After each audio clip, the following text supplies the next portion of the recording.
G'day there, you're watching the Aussie BIM Guru. Today I've got a handy tutorial that's based on putting wall openings into a structural model using a linked architectural file. So I'd like to thank Dave Vaughan for this request. He actually came to me on the back of another video I did, hoping to see if there was a way to reapply it using a linked model. So he had a little cheeky request and I actually had a little bit of spare time, so I decided to make a video for this. So previously I had a video that was about generating wall penetrations using elements in Dynamo. In this case, it was a native model and native elements, but I did allude to the fact that it is possible to collect linked model elements instead. So I'm going to show you a workflow where we can essentially read a linked architectural file and check the door and window generating opening elements and create corresponding openings in a live structural file.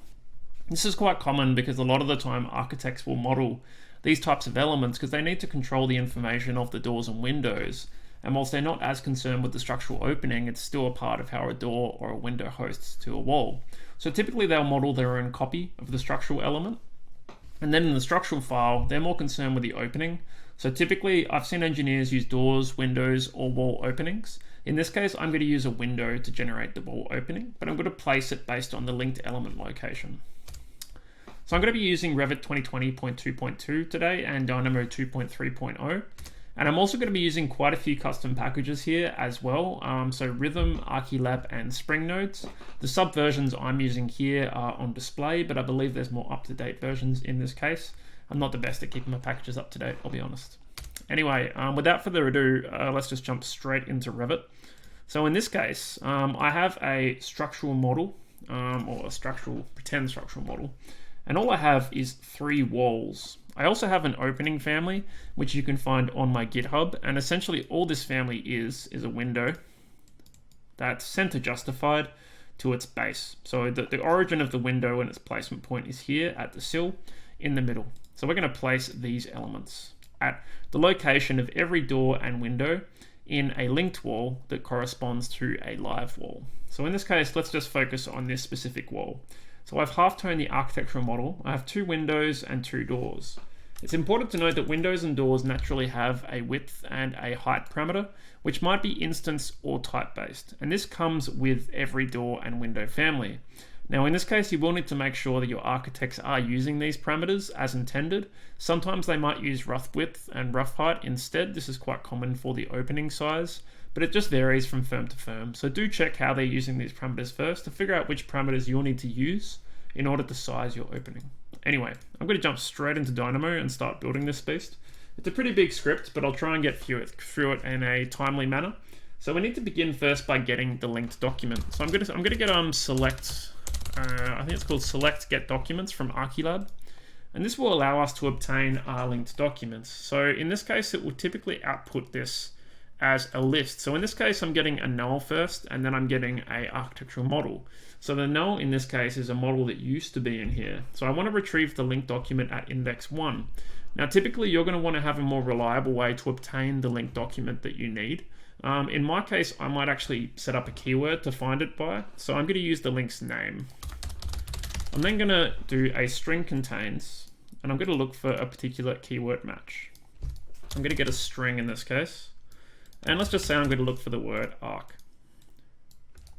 I'm also going to ignore case, so I'm going to put a boolean in here, just so I'm looking for the word itself. And in this case, we should get a list of booleans, and I should get a false and a true. In this case, I believe I want to get the first index of, and there should be a first index of, and I want to find the first index of true.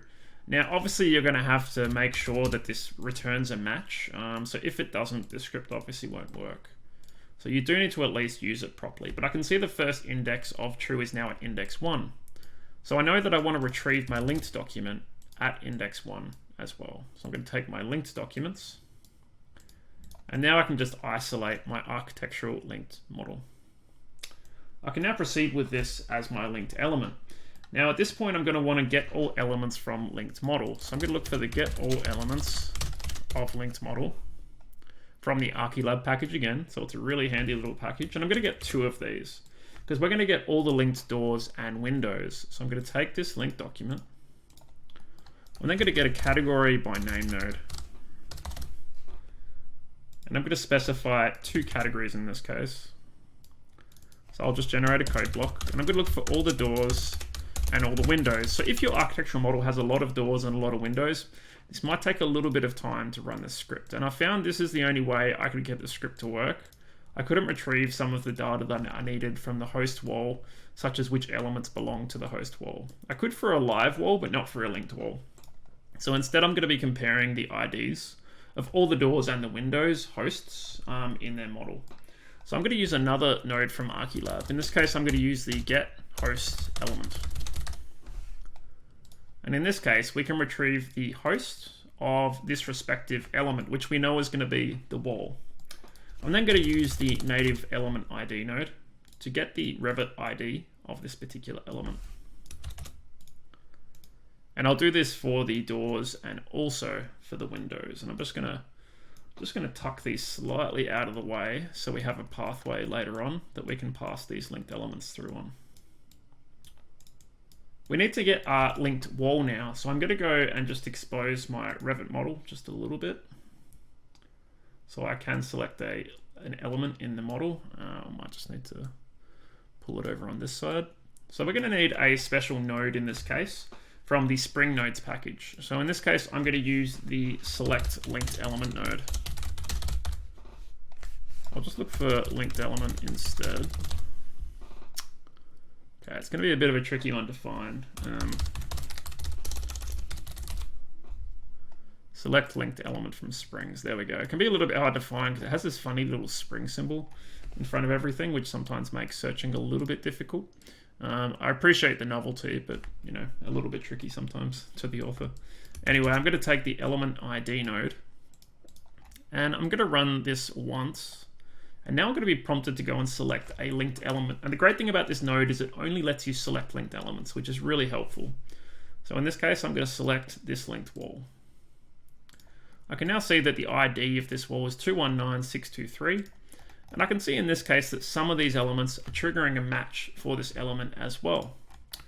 So what I can do now is just check if that ID matches. So I'm going to say, does this set of door IDs equal this wall ID? And I should get a list of trues or falses. If it's true, we know that that element belongs to that linked element. So we can use this to filter down the elements that are relevant to this wall that we're going to work with. I can see now I should get some matches here as well. In this case, I can use this on a filter by Boolean mask. So I'm going to filter my original set of linked doors and linked windows by this mask. So I'm going to take this mask and connect this back to my windows. And the in output of both of these should be the linked elements that we care about. So in this case, I have some windows and I have some doors. So what we can do now is get the parameters of these elements and also their location. So I'm going to use the get location node, and I'll just make Dynamo a little bit bigger again. I might just actually save my script too before I inevitably crash. Okay, so I'm going to do an element get location. And this is just a default node again. And the representation for a family instance of a door or a window should be represented by a point. So at this point, we should have points that represent these elements along the wall.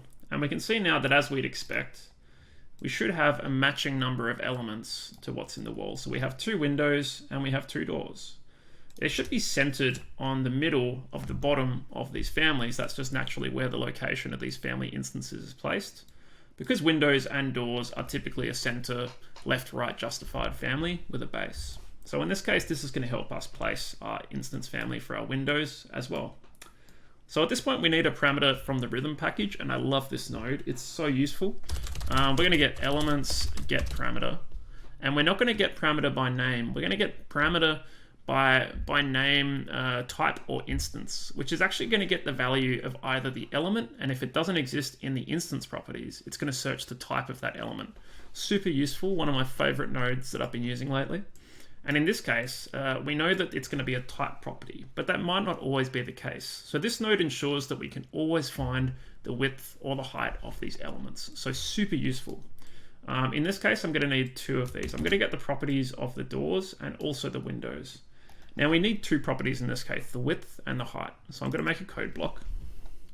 And I'm going to make a list. So I'm going to do a square bracket. I'm going to write width as a string and height as a string. And close my list. So I should now have a list containing these 2 parameter names. So I'm going to plug these into the parameter names. And I'm going to retrieve these of those elements that we filtered. Now in this case, I'm going to need to do it for every element. So I'm going to work at level 1. And I'm going to do it for both parameters in my list. So I'm going to work at level 2 for my parameter name. So I'm going to do the same here again. So in this case, we'll get those 2 parameters for each element. So if I run this, we should expect to get a list containing the width and a list containing the height. Now I will need to run this with the longest lacing. It's defaulting to shortest at the moment. If I run this again, now I'll get those properties for the windows and the doors. So I can see now I have the width by the height and the width by the height for those elements in the door and the window. What I need to do now is combine these lists of data and rearrange them a little bit so I can generate the openings with these sizes. So we only really care about just what the opening is. We don't have to manage our windows and our doors separately anymore. So I'm going to combine them together. First of all, I'm going to combine the locations into one single list. So I'll run this so they're together, and I'll flatten this list as well, just so they're all sitting at one level. It's important to note the order that I've joined these in, because you're going to need to join the parameters for the parameter values for these elements in the same order. So I'm going to take the same lists that generated the width and the height, and now we should have a list of the 2 door and the 2 window openings in this case. I'll just check in this case that we have 2 doors and 2 windows, so this is looking good. But what I'm going to do first is just flatten these elements together. So I'm going to flatten it so that everything is condensed down to just the doors and just the windows. So I'm going to flatten at level 2. And in this case, I'll end up with something that looks a little bit like this. So we now have the width, the height, the width, the height, the width, the height, the width, the height. So this just brings it all down to the same level because we're flattening down to this level of the list. So we're using levels a little bit here, and I know that's a bit of a tricky concept that some people don't understand. So hopefully this helps show you some uses for list levels. So I'm going to transpose this list. And the reason I'm going to do this is so my width and my height sit in separate lists, and then I can set these parameters as lists, because this will flip my list around. So now my widths and my heights are 2 sublists. And I can separate these out just using a little code block. I'll say widths equals data at index 0, and I'll say heights equals data at index 1. And this will just separate these into 2 streams of data that I can set individually. And now we'll just end up with the last item in the code block is usually what it will show you, so we can see now all our heights are separated. What we need to do now is actually generate our wall openings, but the first thing we need to do is actually tell Revit which wall we're hosting these to. So there are ways you might be able to collect the nearest structural wall. I just prefer to select it as an input. So I'm going to select model element, just the standard out of the box one. In this case, I'm going to select my live model wall. I'll come back and set some inputs for Dynamo Player shortly, but for now we have our live wall, our linked wall, and the openings from the linked element. I also need my family that I'm going to use for my opening. So in this case, I'm going to get a family type node, and I'm just going to get this family types drop down. And I'm going to pick, in this case, my window opening family. I'm then going to use a family instance by host and point. So I'm going to look for family instance by host and point. And in this case, this should be from the Springs package. I'll just look for host and point instead. Sometimes these can be quite hard to find. They do seem to have very specific matches for showing up.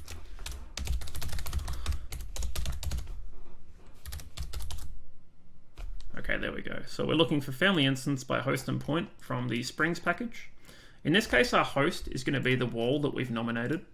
The type is going to be this opening type. And in this case, we're going to be working with this list of points. Now, if your walls are slightly discrepant to each other, I found that this isn't usually a problem. This node will still find the nearest perpendicular point on the live model element. I've only worked with really small discrepancies, but notice in a couple of cases I am offsetting these elements just a little bit, because sometimes models don't line up 100%, and you may still want to place openings anyway. So in this case, this should work, and at the moment, this should just place the family openings. So what I might do is just run as is, and just see what happens. So at the moment, everything should place, but you can see the properties aren't quite correct. So it's being placed at the base of each opening generating element, but at the moment we're not setting the parameters of these elements. So we actually need to move one step forward. And in this case, we're going to set the width and the height. So in this case, I'm going to go width, and I'm going to just specify the name of the width parameter, because this is a window, so it also has the width and height parameters. And I'm also, in this case, just going to set parameter name. So we don't need to use the same node from Rhythm in this case, because we know that our opening is going to use an instance parameter for the width and the height. So I'm going to take my family instance, set the width, and I'm going to do the same thing, but I'm also going to set the height. So for the value for my widths, I'm going to come back here and get my list of widths and my list of heights. And at this point, we now have a completed script. So if I run this again, you can see now our openings match the sizes, and we've essentially successfully generated openings in the live model based on the linked model. Now, something important to do with a script like this, I would say, is to tune it for Dynamo Player. So I'm just going to expand my script, and I need to find my key inputs in this case. So one input we need to find is our matching criteria for our link name. I'm going to call this link name contains. And by default, I'll just set this to arc, because that's quite a common word that might show up. Now, in this case, we're always going to have to select the linked wall as part of running the script. So this will work in Dynamo Player, but we don't need to make this an input. As well as this, we can also come over here and just set this as an input and just say opening family type. So make the inputs obvious enough as to what they're meant to do. Finally, we just say select live wall. Now at this point we should have a script that should run in Dynamo Player. So I'm going to save this, close it, open Dynamo Player, and I'm just going to get the path to where I'm building my script. And we'll just need to open that location in Dynamo Player. And I can see my finished script that I used before this, and I'm also just going to run this using my demo script. Now let's just delete these elements and just try it 3 times. So it's pretty cool if we can run this in succession. I'm just going to open up my inputs for my script that I've built. And we should be able to select our inputs just once, and then essentially we're just picking linked elements. So I'm going to say my link name contains arc. I'll select my live wall, and I'll say that my opening is this family. So if I run my script, it will first prompt me to pick a linked element. I click, and done. I've got openings. Let's do it again. But this time I'll do this wall, run, done. I'll pick this final wall, run, pick my linked wall, and done. And it's that simple. We can see now that we've generated openings for each element in the structural model, and we just use Dynamo to do the whole thing. So it's a nice, quick, easy workflow if you're trying to transpose elements from an architectural model into a structural model, and I think it'll be a really useful workflow. There's probably a lot more applications for it than what I've just shown, but I think it's a really good example of how you can manage a more complex workflow using Dynamo for automation. So pretty exciting, and thanks for the request again. So there we go. So the files for this will be on GitHub if you just want to try the script out. I'll upload it there. But thanks for watching today, and if you're not already following and subscribing, feel free to do so. I upload videos twice a week, and there'll be more Dynamo and Revit content coming in future. Thanks again to Dave Warren for the request, and I look forward to seeing you in future videos. Thanks. Take care. Bye.